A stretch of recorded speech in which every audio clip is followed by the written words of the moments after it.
Hi guys, welcome to a first devlog of a game which we don't have a name for yet. But let me start with The idea. as many young boys who played video games, me and my friends often fantasized about making our own games.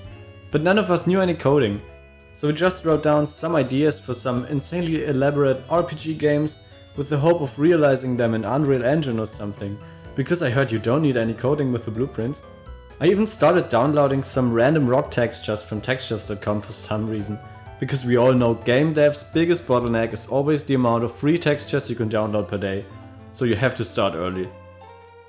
Obviously that never happened, so we kinda went on with our lives. But the dream to one day make our own games never really went away. But now we are adults. I never gave up doing pixel art, and my friend learned programming and using Unity.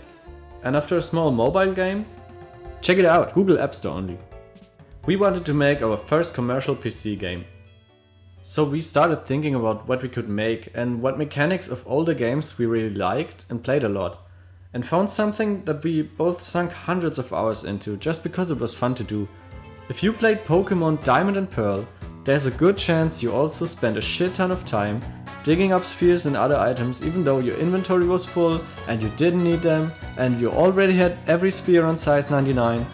But looking back, there was really not much you could do with your treasures. It felt like it had a lot of potential. So when the rumors of a soon to come Diamond and Pearl rework started, we were so hopeful to see what they would do with the underground. Well, it was underwhelming.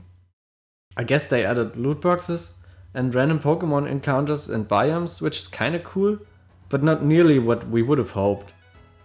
The bases are still lackluster and small, the minigame didn't really change, no new spears, not a lot of new uses for the treasure items, half of them are still Arceus plates and other stuff you barely needed.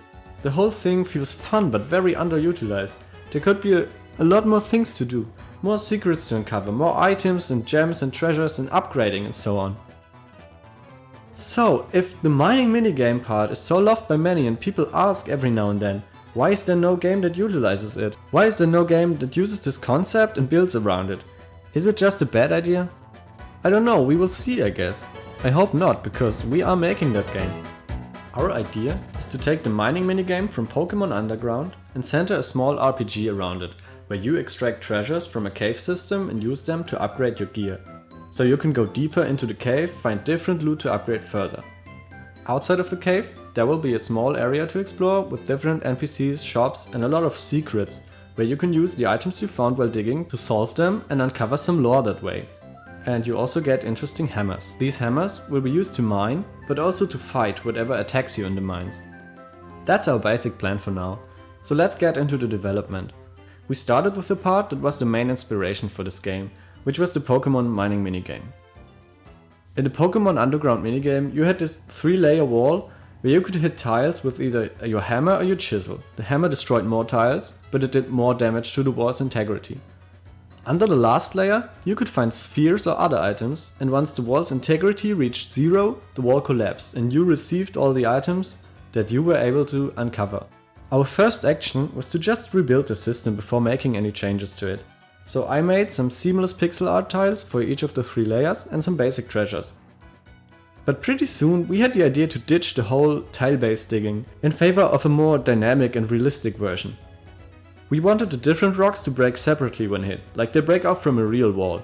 To achieve that, we came up with something that we call a cluster map, a secondary texture to each tile that maps out where the rock's borders are.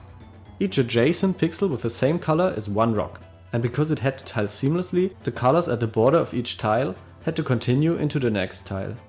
Now, if you hit that wall with a hammer, it could calculate, based on the distance to the hit, what rocks were unharmed, what rocks were damaged, and which ones were destroyed, while scaling rock HP with the cluster size automatically. If you hit a spot where one layer is already broken, the damage gets translated to the clusters below. And if a rock from a lower layer breaks, it will also destroy the rocks above. This gave us this really funny popcorn effect. The whole thing was very laggy at the start, but after some refactoring we got it from like a 1 second load time per hammer hit to around 100th of a second, which is way more practical. As for hammers, circles are boring, so we introduced what we call a hammer map, which are essentially just grayscale maps of any shape. That way, we can get hammers to produce different shapes and sizes and control the damage fall off. As basic starting tools, we made a small pointy pickaxe shape and a big flat hammer shape, but the hammers you will be able to find later will get more interesting shapes like stars or lightning bolts or whatever. We figure that out later. Artifacts. That's how we call everything that you can find when mining. They will be placed on the bottom layer. Each one of them checks if they have a cluster overlapping them, and if all clusters get removed, they count as uncovered and you will receive them. We made it a little more forgiving, because it was very frustrating when there was a little pixel left that you could barely see. Now they count as uncovered if about 99% of it are not overlapped anymore. Each artifact also has a small chance to give off a sparkle every now and then if it has no exposed pixels. That way, if you don't know where to dig next, you could wait and look for a sparkle. Or you just break the wall and move on to the next one if you're impatient, however you like.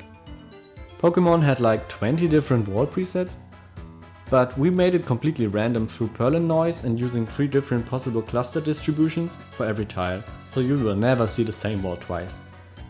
And they look pretty cool. The layers themselves are also highly customizable. We can add up to 5 different layers, give each one a different HP scaling, so some feel harder than others. We also want to make some hammers more effective against certain layers, like a hammer that does more damage on bigger rocks but is almost useless on smaller ones, for example. We will see how these elements will be used later once we add content in different cave biomes.